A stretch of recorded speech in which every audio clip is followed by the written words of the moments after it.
Assalamualaikum warahmatullahi wabarakatuh. Waalaikumsalam warahmatullahi wabarakatuh. Alhamdulillahil jabbaril qahhar, al-azizil ghaffar, khaliqil jannati wan nar. Wassalatu wassalamu ala sayyidina wa maulana Muhammadinil mukhtar wa ala alihi wa ashabihil adhar. Amma ba'du. Saudara-saudara kaum muslimin rahimakumullah. Pada pertemuan kali ini kita akan membicarakan tentang neraka dan calon-calon penghuninya. Sesungguhnya kalau kita bicara tentang neraka, artinya kita bicara tentang akhirat. Dan kalau kita bicara tentang akhirat, kita bicara tentang alam gaib yang merupakan salah satu dari rukun iman yang 6, percaya kepada alam gaib. Kalau sudah bicara alam gaib, maka ini di luar batas kemampuan nilai-nilai ilmiah dan di luar batas kemampuan renungan filsafat. Ilmu pengetahuan akan buntu kalau sudah membicarakan alam gaib. Artinya, kehidupan di akhirat itu tidak bisa diteliti secara ilmiah. Filsafat pun akan ngambang kalau sudah membicarakan kehidupan di alam gaib. Karena itu kalau kita kembali kepada logika, jika kita ingin mengerti tentang caranya membuat bangku, kita pergi ke tukang bangku dan bertanya kepadanya. Kita ingin mengerti cara membuat mobil, kita pergi ke tukang mobil, ke bengkel mobil dan bertanya kepada ahlinya. Pun dalam urusan alam gaib, sudah sewajarnya kita kembali kepada penjelasan dari sang pencipta alam gaib, yakni Allah subhanahu wa ta'ala. Dan melalui kitabullah Al-Quranul Karim, Allah telah menjelaskan masalah-masalah gaib berupa kehidupan di sorga dan neraka itu secara jelas dan pasti. Dengan kata lain, di dalam membicarakan tentang neraka ini, yang menjadi dasar daripada pemikiran kita adalah rasa iman kepada Allah subhanahu wa ta'ala. Karena soal neraka tidak pernah bisa dibuktikan dengan ilmu pengetahuan. Tidak bisa diselidiki, sebab orang yang sudah pulang ke sana pun tidak pernah kembali lagi kemari untuk kita tanya bagaimana hal ihwal keadaan di sana. Saudara-saudara kaum muslimin rahimakumullah. Neraka dalam istilah Quran selalu disebut dengan narun, yaitu suatu tempat di akhirat nanti yang wujudnya berupa api yang bergejolak, bernyala dengan teramat dahsyatnya, sehingga dapat mengelupaskan kepala setiap orang dan menjulang ke hati. Diriwayatkan oleh Imam Bukhari dan Muslim bahwa Rasulullah sallallahu alaihi wasallam pernah bersabda, "Narukum hazihi allati tuqiduna juz'un min 70 jazaan min harri jahannam." Qalu, "Wallahi in kanat lakafiyatun ya Rasulullah." Qala, "Fa innaha fadlat bi 69 jazaa." Apimu yang kamu pakai di dunia ini, kata Nabi, untuk memasak, untuk menyalakan lampu, api yang kau pakai di dunia ini cuma satu bagian kecil dari 70 kali bagian panasnya neraka jahanam. Sahabat waktu itu terperanjat lalu berkata, "Wallah, in kanat lakafiyatun ya Rasulullah." Ya Rasul, api di dunia ini saja sudah cukup untuk menghanguskan kami, untuk menghanguskan apa yang ada.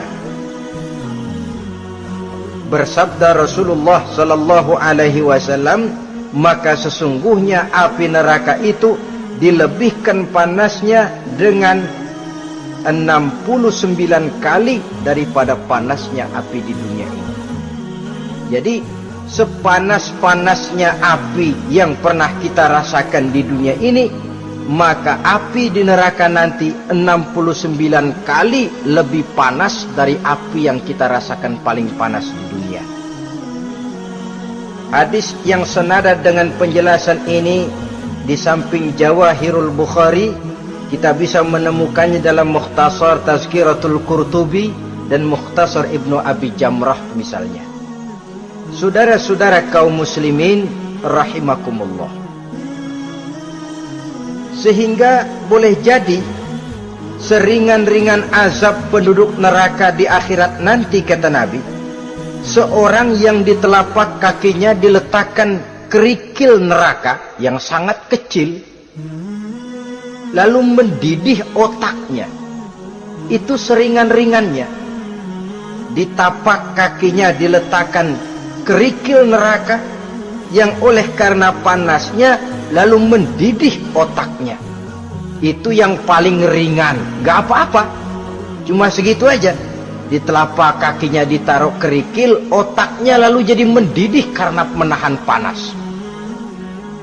Pantas kalau satu hari Luqmanul Hakim pernah memberikan nasihat kepada anaknya, kata beliau, "Anakku, kerjakanlah dosa seberapa kekuatanmu menanggung azab Allah, dan laksanakan ibadah seberapa hajat dan keperluanmu kepada Allah.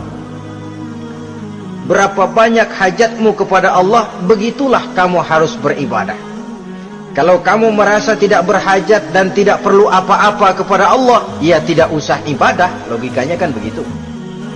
Saudara-saudara, dalam hidup ini ada nggak yang nggak perlu kepada Allah? Ada nggak? Seluruh kita memerlukan Allah.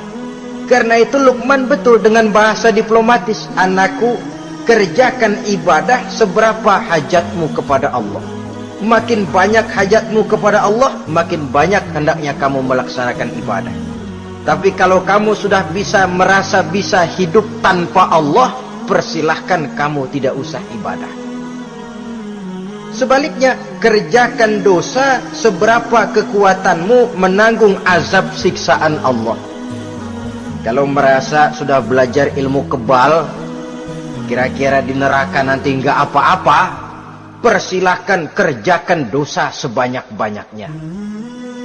Tapi kalau masih berpikir, gua mah jangan dibakar di neraka, nginjek puntung rokok gua lompat. Kalau masih berpikir ke situ, ya hati-hati, saudara-saudara. Nah, sebagaimana surga, neraka pun ada pintu-pintunya. Dan yang melalui pintu-pintu itu sesuai dengan dosa yang dia kerjakan pada waktu kehidupannya di dunia ini. Jadi setelah manusia diadili, mereka kumpul di padang mahsyar beramai-ramai.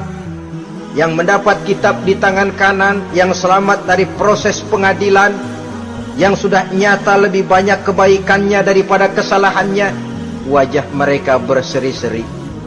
Tapi yang rapotnya merah, yang timbangannya lebih banyak kejahatannya, mereka mukanya udah pada gulem. Di tengah itulah kedengaran pernyataan dari Allah Subhanahu wa ta'ala, "Salamun qaulan min Rabbir Rahim." Ada ucapan selamat dari Allah, Tuhan yang Maha Pengasih dan Maha Penyayang. "Salamun alaikum." Selamatlah kamu, wahai orang-orang yang kelak akan sampai ke surga. Yang lulus di pengadilan dapat ucapan selamat dari Allah. Tapi pada saat itu juga Allah mengatakan, "Wamtazul yauma ayyuhal mujrimun." Pada hari ini, semua orang-orang yang kurang ajar supaya minggir. Wamtazul yauma ayyuhal mujrimun. Orang-orang yang durjana, kelompok durhaka, para pembuat dosa, misah hari ini, minggir semuanya. Kamu akan digiring ke dalam neraka. Saudara-saudara kaum muslimin rahimakumullah. Baik mereka yang akan menuju surga, baik mereka yang akan masuk ke dalam neraka, sama melintasi satu jembatan yang melintang di atas neraka. Dalam surah Maryam ayat 71 dan 72, walaupun jembatan itu tidak digambarkan secara jelas, tapi kita temukan penjelasan Allah sebagai berikut. Wa inna minkum illa wariduha kana ala rabbika hatman maqdiyya thumma nunajjil ladzina taqaw wa nazaru adh-dhalimina fiha jasiyya.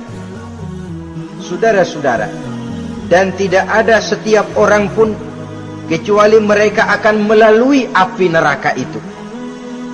Adapun orang-orang yang bertakwa, mereka diselamatkan oleh Allah, sedangkan orang-orang yang zalim, mereka terlempar ke dalam jurang neraka. Nah, itu yang dinamakan dengan sirat. Ada memang riwayat menjelaskan bahwa sirat itu kecilnya seperti rambut dibelah 7, tajamnya lebih tajam dari mata pedang. Tapi dalam banyak hal, orang lewat di atas sirat itu bergantung kepada amalannya waktu dia hidup di dunia ini. Maka jangan heran ada orang yang lewat di atas sirat itu seperti kilat, lep sudah sampai di surga. Ada yang lewat di atas sirat itu seperti orang terbang. Ada yang lewat di atas sirat itu seperti orang lari. Ada yang seperti jalannya onta. Ada yang merangkak. Ada yang gelantungan. Ada yang sudah hampir sampai ke tepian sana untuk masuk ke dalam surga, terpeleset nyemplung juga ke dalam neraka, sesuai dengan amalan pada waktu mereka hidup di kehidupan dunia yang sekarang ini. Saudara-saudara kaum muslimin rahimakumullah, apabila orang terperosok lalu masuk ke dalam neraka, bagaimanakah ihwal keadaan di neraka? Panasnya sudah kita jelaskan tadi, 70 kali lipat dari sepanas-panasnya api di dunia ini. Lalu orang-orang yang masuk ke dalam neraka, mereka juga mendapat pakaian, makanan, minuman, perhiasan. Tapi makanannya, minumannya, perhiasannya lain dengan orang-orang yang sampai di surga. Mereka juga diberikan buah-buahan, sebab di neraka juga ada pohon. Namanya pohon zakum. Buahnya duri dari api. Dan itu yang akan jadi lalap makanannya orang-orang neraka. Di dalam surah As-Saffat ayat 64-65 Allah Subhanahu wa taala menjelaskan, innaha syajaratun takhruju fi aslil jahim tal'uha ka'annahu ru'usus syayatin. Sesungguhnya pohon zakum itu adalah satu pohon yang akarnya keluar dari dasar neraka, yang buahnya seperti kepala setan. Ini sudah untuk bahasa yang sangat menyeramkan ini. Pohon itu tumbuh dari dasar neraka, buahnya mirip kepala setan. Itu akan dijadikan makanannya orang-orang yang ada di dalam neraka. Perhiasannya apa? Surah Al-Insan ayat 4, inna a'tadna lil kafirina salasilan wa aghlalan wa sa'ira.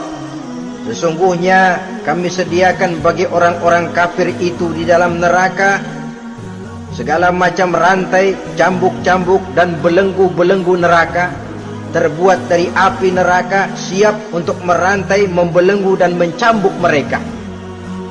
Jadi dikasih perhiasan, lehernya dikalungin rantai, tangannya dipakein belenggu, ada cambuk-cambuk yang seluruhnya terbuat dari api neraka. Begitu mereka sampai ke pintu neraka yang namanya malaikat Zabaniyah, penjaga neraka, udah bukan main gemesnya dah. Ya, nyambutnya nggak ada ramahnya, lain sama malaikat Ridwan, penjaga surga.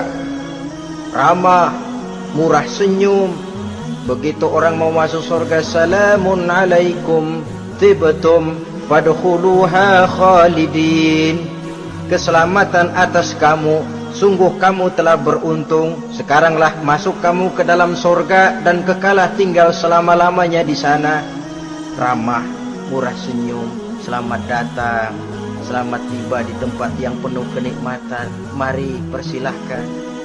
Ini malaikat Ridwan. Malaikat Malik, malaikat Zabaniyah lain lagi. Dia nungguin pabrik. Sadis menerima, matanya melotot. Ini dia manusia-manusia kurang ajar yang waktu di dunia sudah datang para rasul, sudah turun agama, sudah datang Al-Quran, tapi belagak pilon. Ini loh, nih rantai, belenggu, lalu dirangkeng, dimasukkan ke dalam neraka. Na'udzubillah summa na'udzubillah. Saudara-saudara, lalu terpikir oleh kita, kalau begitu panasnya api neraka, sekali lempar orang terus mati dong. Ya enak kalau boleh begitu sih. Begitu dilempar ke neraka terus mati, enak. Ternyata tidak. Kepedihan neraka adalah kepedihan yang kekal dan terus menerus. Tidak satu saat pun orang-orang di dalam neraka pernah merasakan kesenangan. Tidak sesaat pun. Kali semenit kayak ngaso, enggak, terus menerus berada dalam kepedihan yang tiada tara. Al-Quran menjelaskan, kullama nadijat juluduhum baddalnahum juludan ghairaha. Apabila hancur kulitnya, kami ganti dengan kulit yang baru. Supaya apa? Liyazukul azab, biar dia rasain azab. Tuh, rasain dulu. Hancur kepalanya, buletin lagi, hancur kulitnya, bikin lagi, berantakan isi perutnya, disempurnakan lagi, digiling lagi. Terus menerus begitu, tidak sedetik pun penduduk neraka itu pernah mengalami istirahat. Barangkali pakai jam istirahat lumayan, ini enggak ada. Ada bel, keneng, istirahat, azab dicabut. Tidak. Terus menerus dan selalu begitu. Satu detik saja pun mereka tidak pernah istirahat dari siksaan dan azab yang mereka terima. Saudara-saudara kaum muslimin rahimakumullah. Lalu bagaimana keadaan mereka? Ada orang-orang di dalam neraka itu yang dikenakan pakaian dari api neraka. Luar biasa. Dikasih pakaian dinas dari api. Kemudian kepalanya dituangi air yang sedang mendidih, yang dengan tuangan air itu dihancur luluhkan segala isi perutnya dan kulit-kulitnya. Setelah itu mereka dicambuk dengan cambuk-cambuk dari besi. Apabila mereka hendak keluar dari neraka, mereka dicampakkan kembali ke dalamnya dan dikatakan kepada mereka, rasakan siksaan yang membakar ini. Dalam surah Al-Hajj ayat 19 sampai 22 kita bisa simak firman Allah Subhanahu wa taala. Fallazina kafaru qutti'at lahum siyabun min nar yusabbu min fawqi ru'usihimul jahim yus'aru bihi ma fi butunihim wal julud wa lahum maqami'u min hadid kullama aradu an yakhruju minha min ghammin u'idu fiha wa zuqu azabal hariq. Na'udzubillah summa na'udzubillah.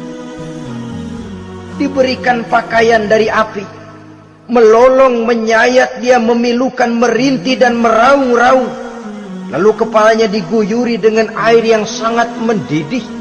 Hancur luluh isi perutnya, masih dicambuk lagi dengan cambuk-cambuk dari besi. Mereka merambat, mereka meraung, mereka hendak lari, mereka ingin keluar dari neraka.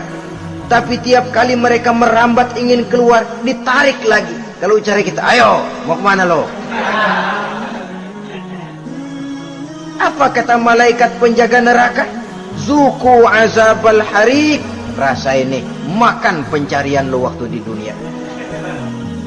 Saudara-saudara, lalu ada pula siksaan penduduk neraka itu, di mana dahi, lambung dan punggung mereka dipanggang dengan api neraka. Allah Karim, kita di dunia ini tertusuk paku saja waktu berjalan sudah bukan main pedihnya. Tertusuk duri saja sudah bukan main pedihnya. Ini punggungnya, lambungnya macam disate, dipanggang dari api neraka. Dalam At-Taubah ayat 35 kita temukan firman Allah, fi nari jahannama fatuqwa biha hibahuhum wa junubuhum wa zuhuruhum, na'udzubillah summa na'udzubillah. Kemudian ada pula penduduk neraka itu yang disiksa, lehernya diikat dengan rantai. Mereka spontan diseret-seret dengan sekeras-kerasnya dan dilemparkan ke dalam lautan air yang sedang mendidih. Kemudian mereka dibakar dalam api yang bergejolak dan menyala-nyala. Pada surah Al-Mu'min ayat 71 dan 72, Allah Subhanahu wa ta'ala menjelaskan, izil aghlalu fi a'nakihim wassalasil yushabuna fil hamim summa fin nari yusjarun. Ketika belenggu dan rantai dipasang di leher mereka supaya mereka diseret ke dalam air yang sangat panas, kemudian mereka dibakar dalam api. Ada lagi penduduk neraka yang dipegang jambulnya lalu diseret ke tengah-tengah neraka, kemudian kepalanya digerujuki dengan air yang mendidih seperti yang dijelaskan dalam surah Ad-Dukhan ayat 47 dan 49. Pendeknya, azab dan siksaan neraka itu sesuailah dengan amalan dosa yang dikerjakan manusia pada waktu kehidupan di dunia ini. Maka dalam puncak perjalanan Mi'raj misalnya, kepada Rasulullah sallallahu alaihi wasallam diberikan berbagai macam penglihatan sebagai contoh dan tamsil dari kehidupan di dunia ini. Sejak dari penglihatan di jalan sampai kepada penglihatan surga dengan segala kenikmatannya dan neraka dengan seluruh azabnya, seluruhnya merupakan contoh teladan. Misalnya dalam perjalanan ketika hendak Mi'raj itu, sebelum berangkat Rasul disodorkan dua minuman, segelas berisi arak, segelas lagi berisi susu. Kata malaikat Jibril, ambillah salah satu minuman itu ya Muhammad. Lalu Rasul dengan tidak ragu-ragu, mantap betul beliau mengambil gelas yang berisi susu, lalu beliau minum. Setelah beliau minum itu, malaikat Jibril berkata, "Shaddaqta ya Muhammad." Engkau telah benar Muhammad. Laqad asabtal haq, pilihanmu tepat. Kenapa ya Jibril? Untung susu yang kamu minum Muhammad. Kalau arak yang kamu ambil, pasti umatmu bakal jadi umat yang teler semua. Ini pun satu contoh buat kita semua, bahwa dalam kehidupan kita selalu berhadapan dengan susu dan arak, berhadapan dengan hak dan batil, berhadapan dengan benar dan salah. Maka hati-hati kita jangan sampai salah pilih karenanya. Lalu yang ada kaitannya dengan persoalan kita, penglihatan yang diberikan Allah kepada beliau di neraka. Beliau melihat sekelompok orang dilontari kepalanya dengan batu dari api neraka. Tiap kali dilontari kepala itu hancur berkeping-keping, berantakan otaknya, lalu dibulatkan kembali. Setelah kepala itu bulat kembali, disambitin lagi, menjerit, meraung, merintih kesakitan, hancur kepalanya, berantakan otaknya, lalu dibulatkan lagi, terus menerus begitu, tidak pernah berhenti. Sampai Rasul bertanya, ya Jibril, ini orang kenapa kepalanya dilontari dengan api neraka sampai hancur lalu dibulatkan kembali? Kata malaikat Jibril, ya Muhammad, itulah contoh daripada umatmu yang berat untuk sujud kepada Allah Tuhannya. Itulah contoh dari umatmu yang waktu hidup di dunianya tidak pernah mendirikan solat sama sekali. Sombong yang paling sombong adalah sombong kepada Allah. Artinya tidak mau sujud kepada Sang Maha Penciptanya. Jadi barangkali saudara punya cita-cita atau keinginan, saya mau yang ini saja, persilahkan, gak usah sembahyang. Lalu ada lagi sekelompok kaum, perutnya besar sebesar rumah, dililit dengan kala dan ular dari api neraka, diseret-seret dia di jurang neraka, dipatoki ular, hancur perutnya, dibulatkan lagi perut itu, diseret kembali, hancur lagi, dibulatkan lagi, terus menerus seperti itu. Kata Nabi, ya Jibril, ini apa lagi? Kata malaikat Jibril, wahai Muhammad, inilah contoh daripada umatmu yang waktu di dunia suka makan riba alias renten, dan suka makan harta anak yatim, suka ngobyekin anak yatim, sok jadi pengasuh anak yatimnya lapar, pengasuhnya yang pada kenyang. Saudara hadirin yang saya muliakan, orang yang makan riba alias renten, orang yang makan harta anak yatim, begitu gambaran yang diperlihatkan kepada baginda Rasulullah sallallahu alaihi wasallam.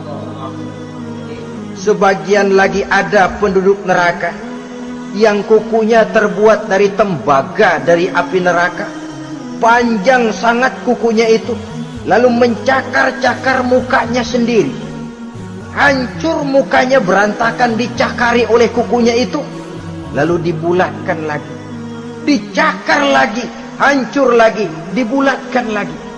Pengangguran bener nih orang, muka sendiri dicakarin sendiri.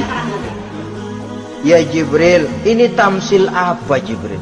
Ya Muhammad, itulah contoh dari umatmu yang pada waktu di dunianya enggak pernah rukun sama sesama saudaranya muslim, suka nyari aib orang lain, suka ngejelekin orang lain, padahal orang lain itu saudaranya seakidah.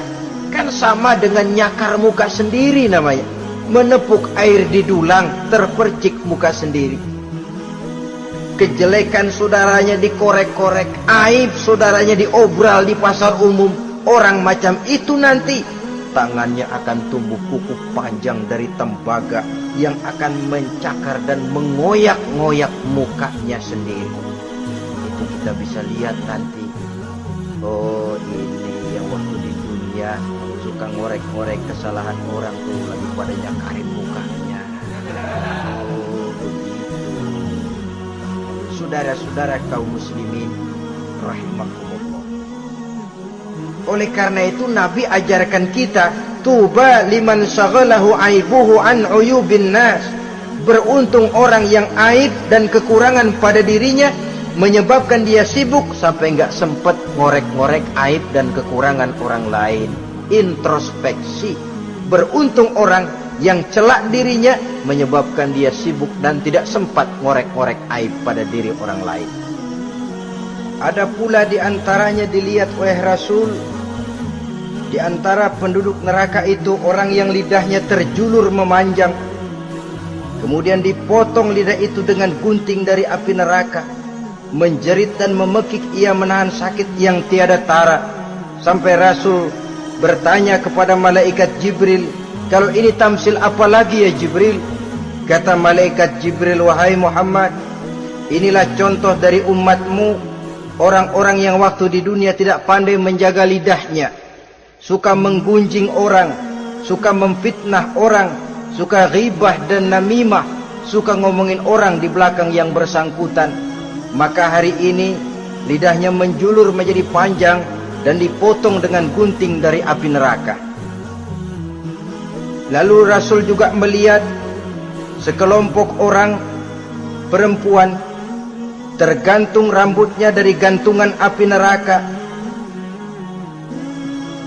kemudian dipanggang dari duburnya sampai ke atas kepalanya dengan tombak dari api neraka, meraung dan merintih serta mengeluarkan nanah dari kemaluannya. Rasul bertanya, ini apa lagi ya Jibril? Kata malaikat Jibril, inilah perempuan yang waktu di dunia tidak pandai menjaga kehormatan dirinya, ahli zina dan tukang umbar, saudara-saudara kaum muslimin rahimakumullah, banyak lagi tamsil-tamsil yang dicontohkan dalam puncak perjalanan Mi'raj yang seluruhnya merupakan peringatan bagi kita umat Rasulullah sallallahu alaihi wasallam. Nah, kemudian sekarang marilah kita bicarakan neraka itu satu demi satu. Yang pertama, dan ini yang paling dikenal orang, neraka Jahannam atau naru Jahannam. Siapa yang dijelaskan Allah akan menjadi penghuni neraka Jahannam ini? Pertama dalam surah Al-Ankabut ayat 68. Wa man azlamu mimman iftara 'ala Allahi kadziban aw kadzdzaba bil haqqi lamma ja'ahu alaysa fi jahannam maswal lil kafirin. Adapun orang-orang yang zalim kepada Allah, mendustakan ayat-ayat Allah dan mendustakan kebenaran setelah datang kebenaran itu, bukankah neraka Jahannam merupakan tempat kembali bagi orang-orang kafir? Jadi dalam Al-Ankabut ayat 68 ini dijelaskan, penduduk neraka Jahannam itu pertama adalah orang-orang kafir. Siapa orang kafir? Menurut keyakinan akidah kita, setiap orang di luar Islam adalah kafir. Kemudian yang kedua dalam surah Al-Hijr ayat 42 dan 43, penduduk neraka Jahannam itu, inna ibadi laisa laka alaihim sultanun illa man ittaba'aka minal ghawin wa inna jahannama la maw'iduhum ajma'in. Sesungguhnya hamba-hambaku tidak akan bisa kamu kuasai, hai iblis, kecuali mereka yang mengikuti tipu dayamu. Sesungguhnya neraka Jahannamlah tempat mereka seluruhnya. Kalau kita perhatikan ayat ini, maka penghuni neraka Jahannam yang kedua adalah para pengikut setan. Para pengikut setan dengan seluruh ajaran-ajaran yang dilancarkan oleh setan. Padahal pada saat hendak masuk neraka, setan jelas cuci tangan. Tugasnya cuma bagaimana mencari pengikut sebanyak-banyaknya yang akan nemenin dia di neraka nanti. Tapi pada saat orang digiring ke dalam neraka, setan cuci tangan. Mungkin orang menuntut, setan, gue ngikutin lu, sekarang kenapa jadi kemari? Nah, gue bilang juga apa? Kata setan, gue bilang juga apa, lu kenapa ngikutin? Dan setan ini menebar ranjau dalam segala bentuknya, dengan segala macam caranya. Para pengikut setan yang menjauhi tuntunan agama, memperturutkan hawa nafsunya. Setan membisiki manusia lewat minuman keras, setan masuk manusia lewat judi, lewat zina, lewat kenikmatan yang melalaikan orang dari kehidupan akhirat dan selanjutnya, dengan segala macam jalan. Kadang-kadang dalam ibadah setan juga masuk. Kalau tidak ditimbulkannya takabur, ditimbulkannya sikap ujub dalam diri kita, timbul rasa diri lebih benar dari orang lain, dan ini jelek. Timbul rasa nganggap enteng orang lain, itu kan ujub, nggak dikelihatanin orang, cuma hatinya aja ngomong sendirian. Kalau gue lihat di kampung ini nggak ada yang kayak gue. Bayangnya kayak ibadahnya kayak udah aing pang paling nak yo di dia. Itu juga bisikan iblis. Dan dia tidak segan-segan mengaku jadi Tuhan, iblis itu. Dan ini diceritakan dalam kehidupan Sayyidus Syekh Abdul Qadir Jailani. Ketika beliau sedang ibadah di mihrab dalam masjid, datang seberkas sinar. Sinar itu ngomong, ya Abdul Qadir ana rabbuk. Hai Abdul Qadir, aku Tuhanmu, kata cahaya tadi. Sudah cukup kamu ibadah Abdul Qadir. Sembayangmu udah banyak, puasamu udah banyak, jihadmu cukup. Maka mulai sekarang berhenti dah ibadah. Aku bolehkan kepada kamu segala yang dilarang. Cuma yang didatangi Syekh Abdul Qadir. Sehingga mendengar cahaya tadi ngomong begitu, beliau ambil kasut sendal, disambitnya cahaya tadi, izhab ya la'in, pergi laknat terkutuk iblis kamu. Masa saya disuruh berhenti sembahyang karena hati saya sudah baik? Kalau hati sudah baik lalu boleh berhenti sembahyang, mestinya yang paling dulu berhenti sembahyang Nabi Muhammad, sebab beliau orangnya paling baik. Tapi Nabi hatinya baik, sholat jalan terus, hukum halal haram berlaku. Kadang-kadang orang sekarang baru ibadah dikit banget merasa dapat bisikan katanya, wangsit. Ya berhenti sembahyang madep mulu, nah madep ngodik sembahyang. Bikin ajaran yang aneh-aneh. Nah kalau satu orang boleh dapat wangsit, saya juga boleh dong ngomong dapat wangsit.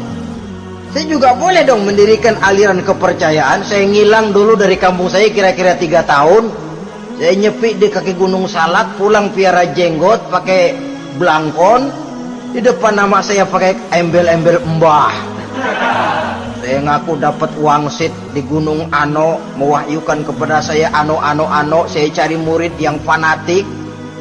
Saudara-saudara kaum muslimin rahimakumullah, setan membisiki manusia hatta kita sedang ibadah sekalipun dibisikinya. Caranya, mula-mula dia bisikin, terus sembahyang buru-buru dah. Buru-buru dah. Akhirnya apa? Rukuk kita enggak sempurna, sujud kita enggak lengkap, tumakninah kita kurang, bacaan kita tajwidnya enggak kena. Kalau itu bisa kita atasin, kita sembahyang sebagaimana yang seharusnya, dia bisiki lewat jalan lain lagi.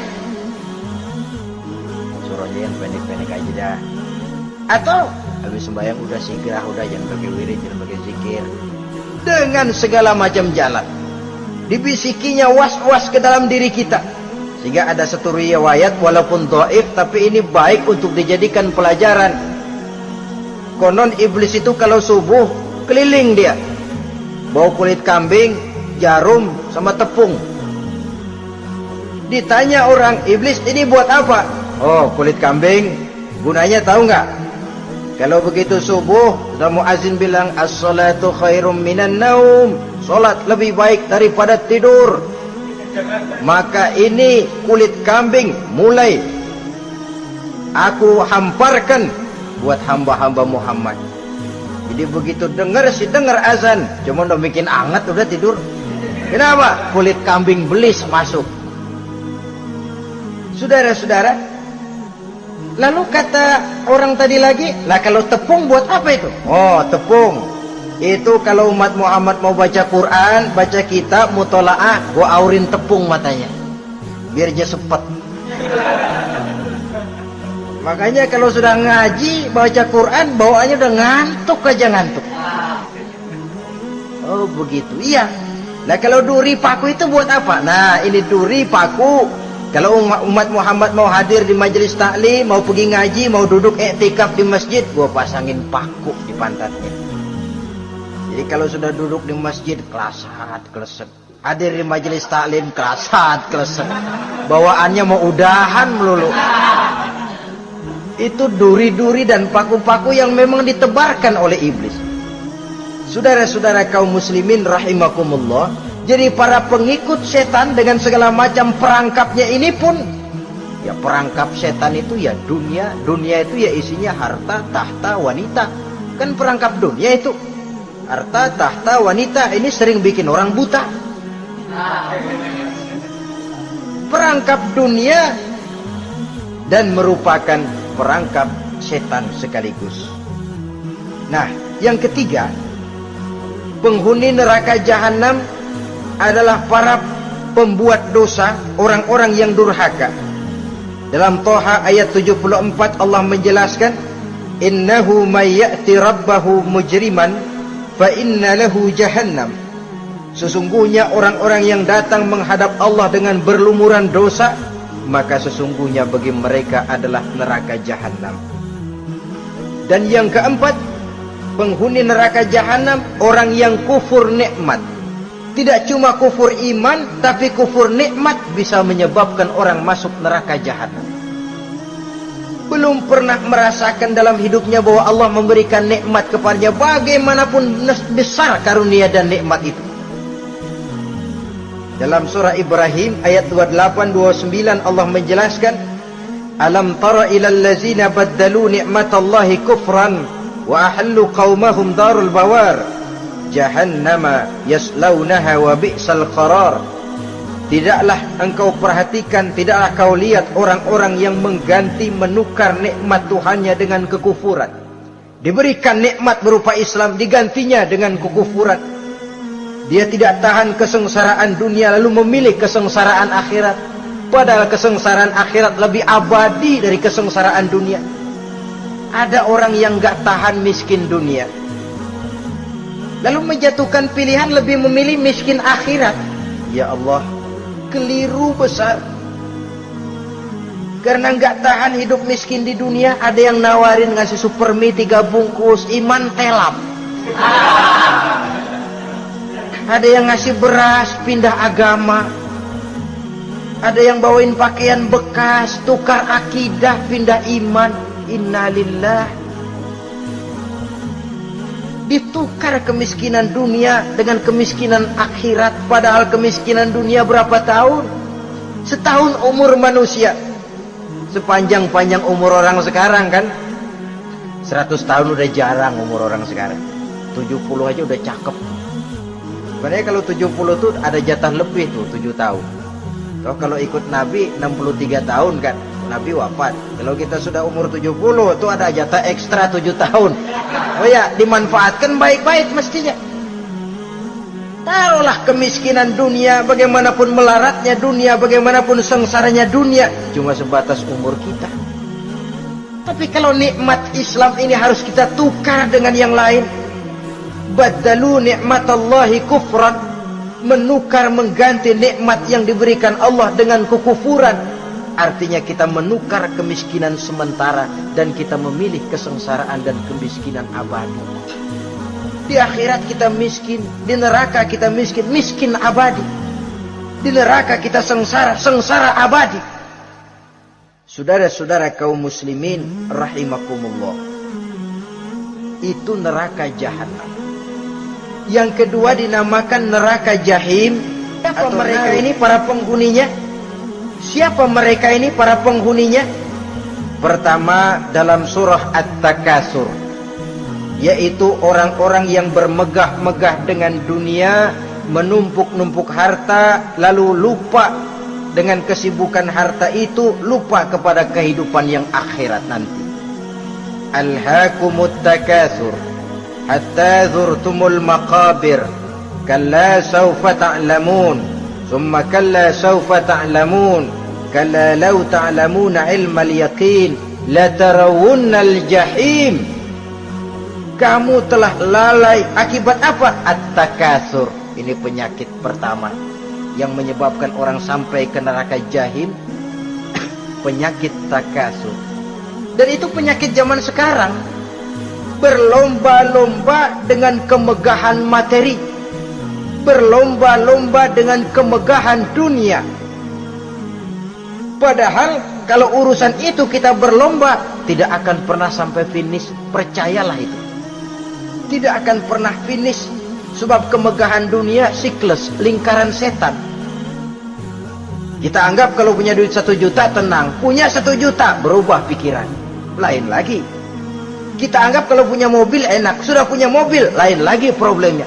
Kita anggap kalau rumah sudah gedung, enak hidup, punya rumah gedung, lain lagi problemnya. Makanya pesan Nabi, kalau ingin hidup tenang, urusan dunia lihat ke bawah, urusan akhirat lihat ke atas. Sering dicontohkan kalau punya mobil, bilang alhamdulillah kita punya mobil, tangga kita cuma punya motor. Kata yang punya motor, syukur banget kita punya motor, tangga kita punya sepeda doang. Kemana-mana kejek mulu. Dayung.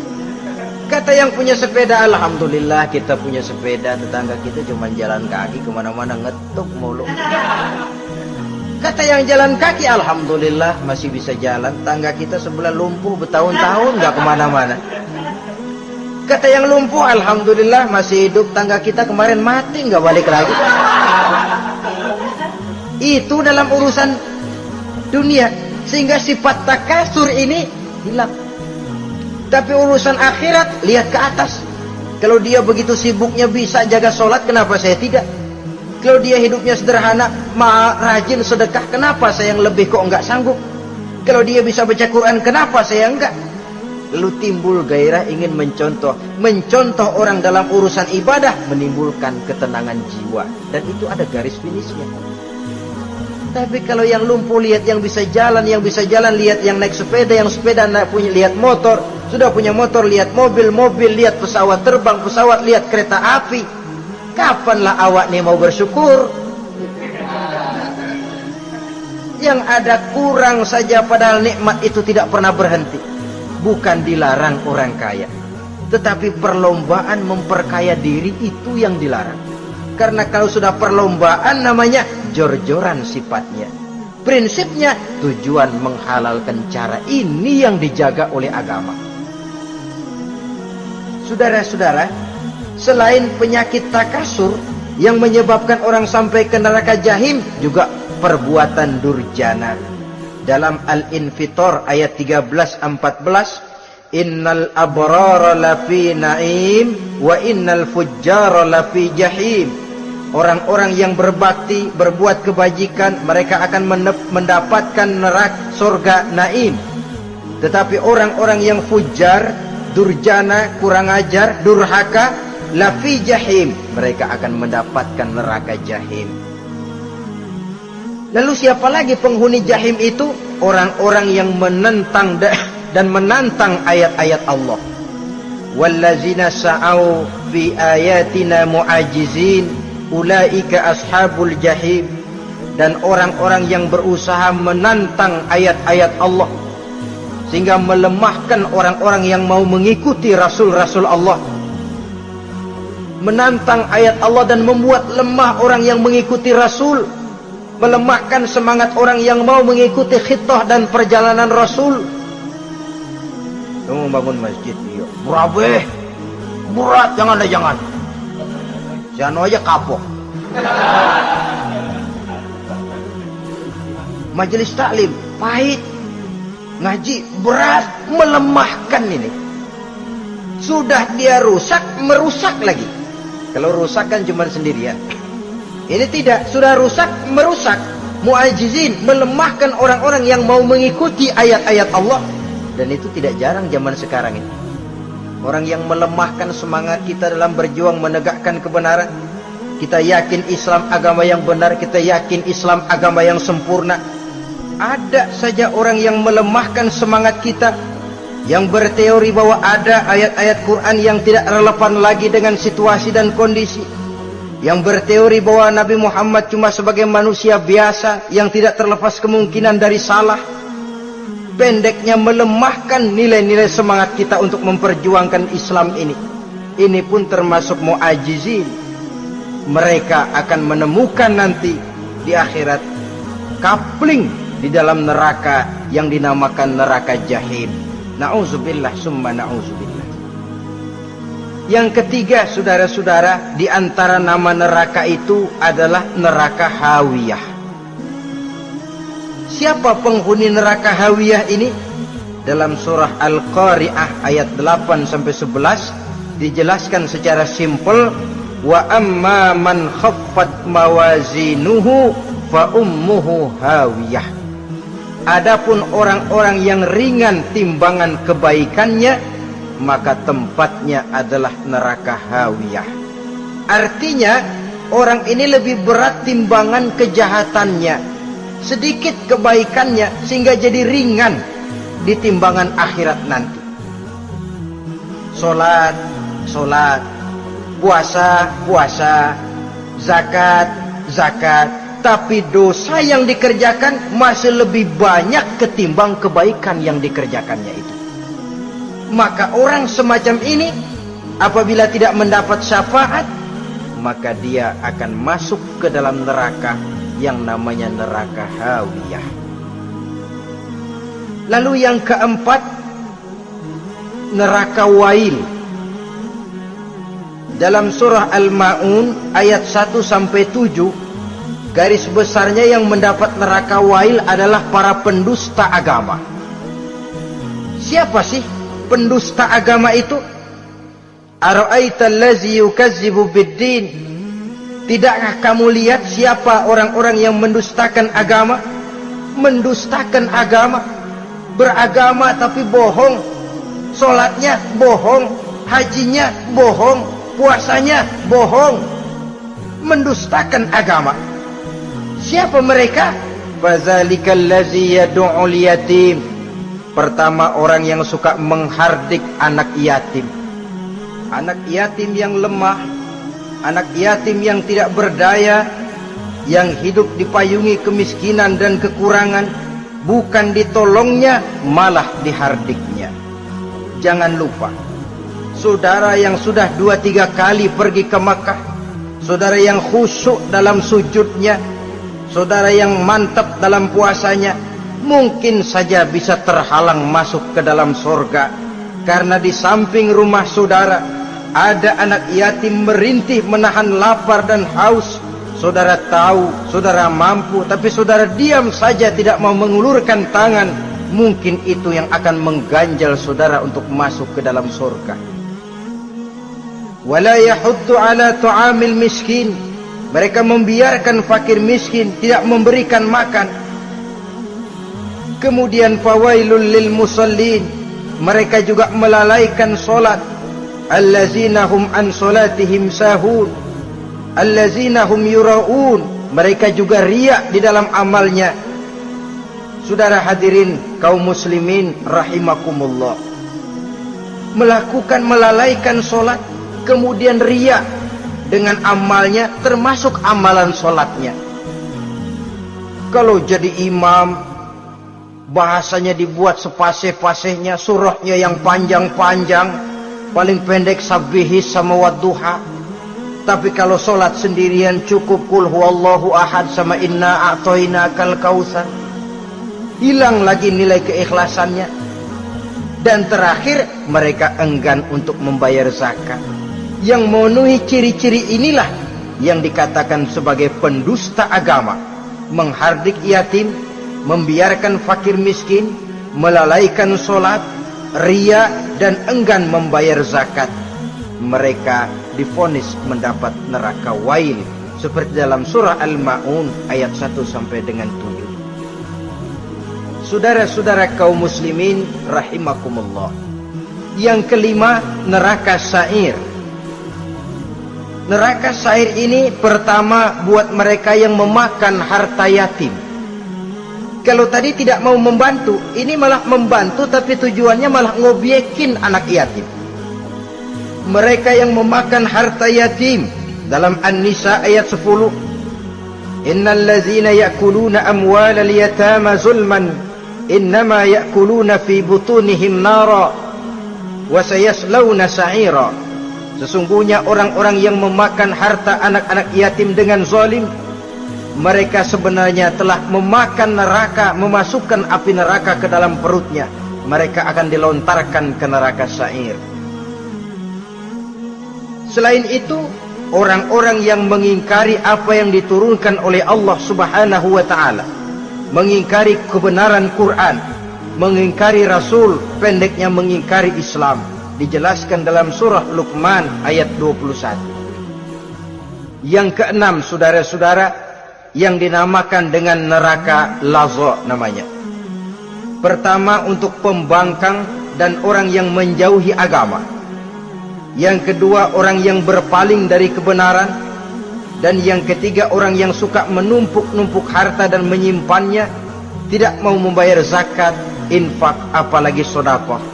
Ini kita temukan penjelasannya dalam surah Al-Ma'arij ayat 15 dan 17. Yang ketujuh dinamakan neraka Sakor. Siapa penghuni neraka Sakor ini?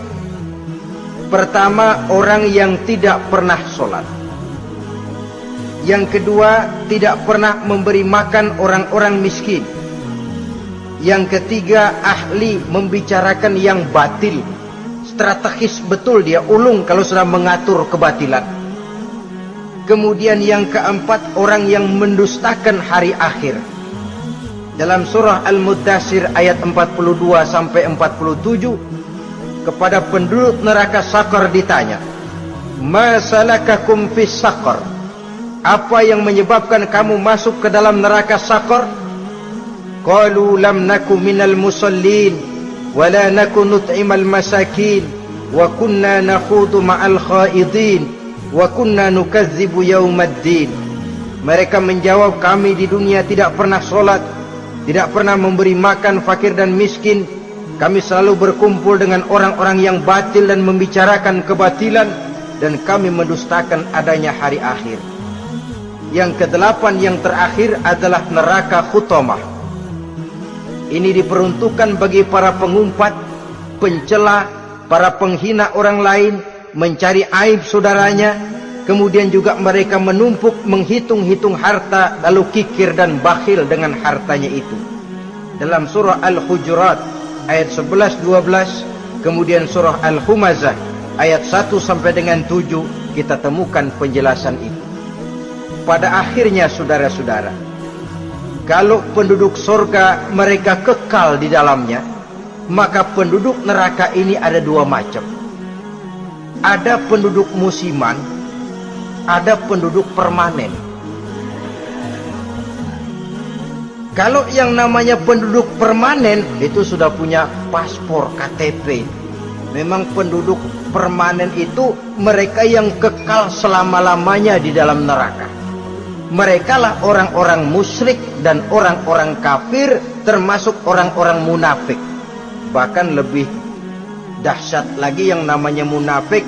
Kata Allah, innal munafiqin fid darkil asfal minan nar. Orang munafik itu berada di dasar jurang neraka yang paling bawah, keraknya neraka. Saudara-saudara, adapun penduduk yang semi permanen, ia masuk neraka buat sementara saja, sekedar dengan dosa-dosa yang dikerjakannya. Mereka adalah orang-orang mukmin yang asing, orang-orang Islam yang waktu di dunianya berbuat dosa. Mereka masuk ke dalam neraka, menerima azab sesuai dengan dosa yang dikerjakannya. Setelah itu mereka akan diangkat dari surga untuk ditempatkan di dalam, mereka akan diangkat dari neraka untuk ditempatkan di dalam surganya Allah Subhanahu wa ta'ala. Seperti banyak dijelaskan dalam hadis-hadis sahih yang diriwayatkan oleh Imam Bukhari dan Muslim. Nah, inilah sekelumit tentang neraka dan calon-calon penghuninya.